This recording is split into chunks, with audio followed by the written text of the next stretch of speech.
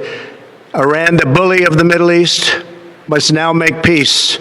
If they do not, future attacks will be far greater and a lot easier. अब असल बात पर आते हैं, आखिर ये जंग है क्या? क्या ये इजराइल की तरफ से अपना क्षेत्रीय वर्चस्व बढ़ाने की कोई नई कोशिश है? क्या ये अमेरिकी हथियारों की बिक्री बढ़ाने की एक नई कोशिश है? क्या ये ट्रंप का चुनावी चेहरा चमकाने की कोशिश है? या फिर क्या ये नेतन्याहू की अदालतों से बचने की नई कोशिश है? अब जरा नेतन्याहू पे चल रहे मुकदमों की बात करते हैं। पहला केस गिफ्ट अफेयर का है। नेतन्याहू और उनकी पत्नी को $1,92,000 के तोहफे मिले, जिन्हें 2 बिजनेस टाइकून्स ने दिया था। दूसरा केस फेवरेबल कवरेज का है। मीडिया हाउस को पक्ष में कवरेज देने के बदले सरकारी लाभ। तीसरा केस रेगुलेटरी फेवर का है। टेलीकॉम कंपनियों को राहत, बदले में नेतन्याहू को फाइनेंशियल प्रॉफिट दिया जा रहा था।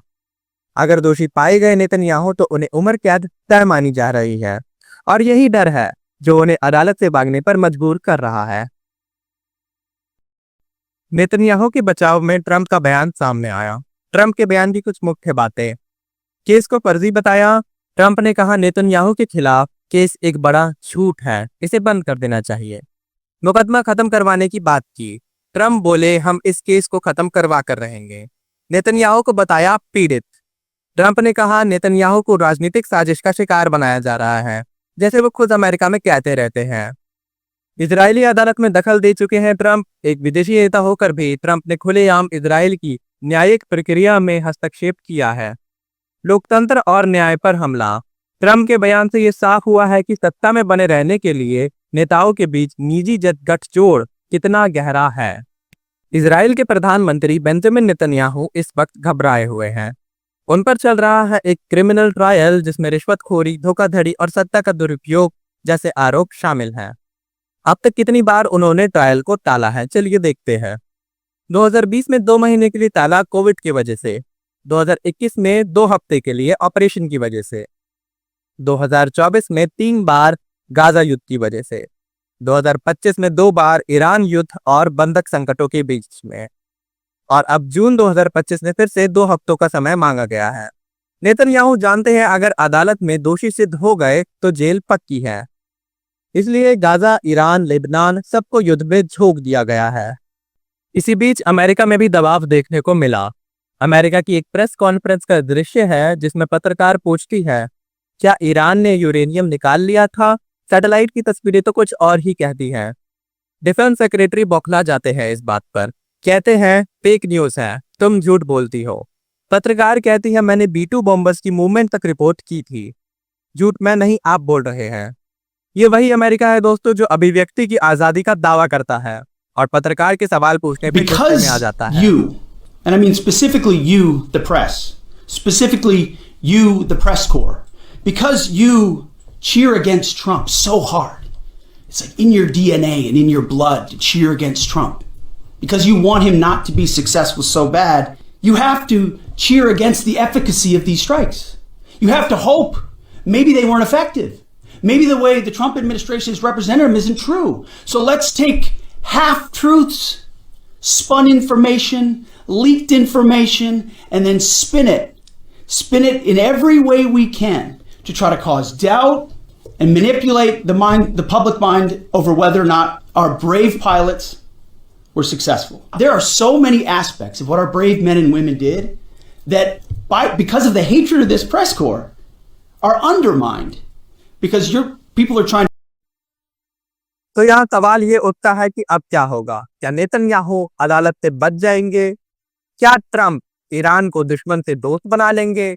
या फिर ये सब एक बड़ा नाटक है जिसकी स्क्रिप्ट पहले ही लिखी जा चुकी है?